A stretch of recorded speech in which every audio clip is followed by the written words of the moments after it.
So good afternoon to you all. It's a great pleasure to have Prime Minister Nielsen with us today. The first time a leader of Greenland has ever addressed this House.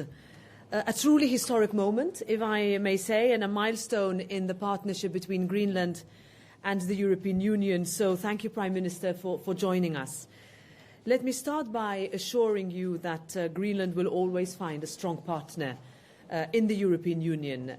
We come to Greenland not with demands or claims, but in the spirit of mutual respect and friendship.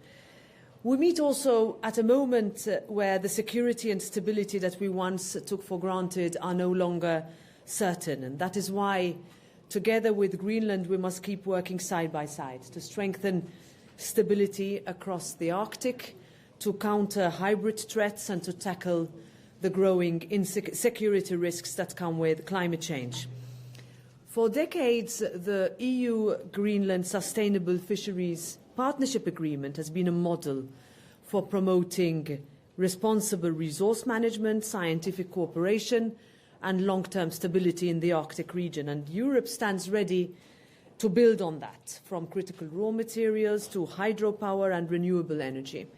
Together, we can chart a new course for new sustainable trade based on mutual benefits and shared values.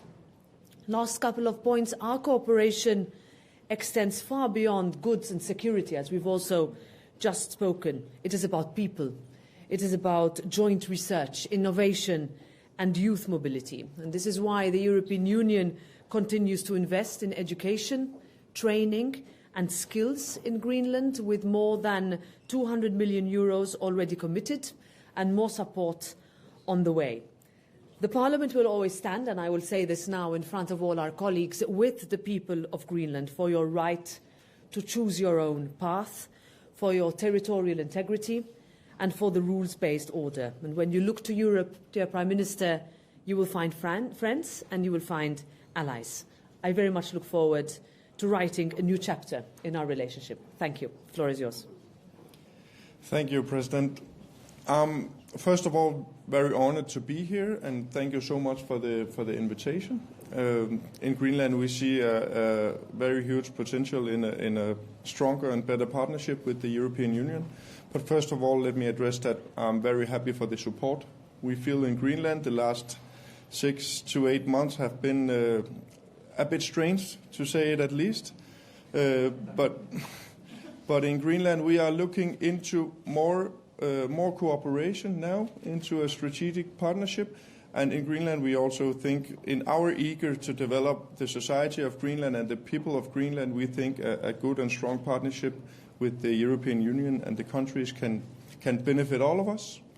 We have a quite significant role in some areas and some industries than with potentials not used enough for now, but I'm looking forward to discussion to see a stronger partnership on that area. EU are a friend of Greenland. We have heard that a lot the last time, and I will say the appreciation is on our side.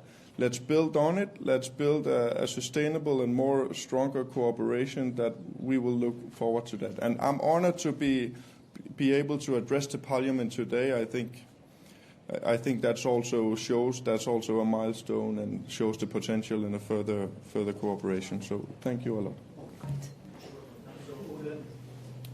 Ole Ryborg, Danish National Radio and Television.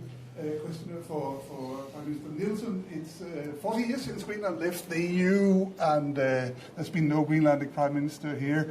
Can we expect to see you more often in the future? And what are the areas that you see the future development between the relations between Greenland and the EU? And the same for Madam Metsola, among other things, in von der Leyen's MFF proposal. We've seen the proposal for a doubling of the funds from the EU budget to Greenland in the future. What do you see as the future new developments besides traditional things like education and physics? Thank you. Yeah.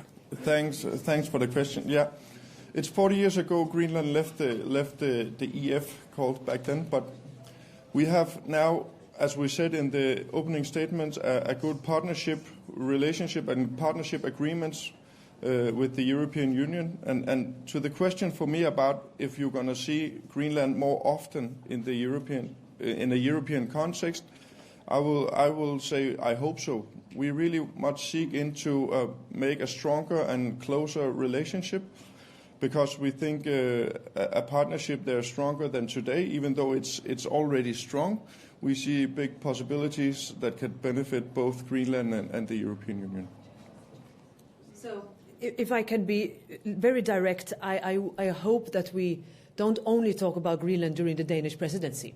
And that for us is important because, first of all, as we mark this new path, as we see the increased investment and attention well deserved by the European Union, the commitments made by the European Commission, the delegation that went last week, 5 members of us went to Greenland, and if we also see how we can develop and integrate further.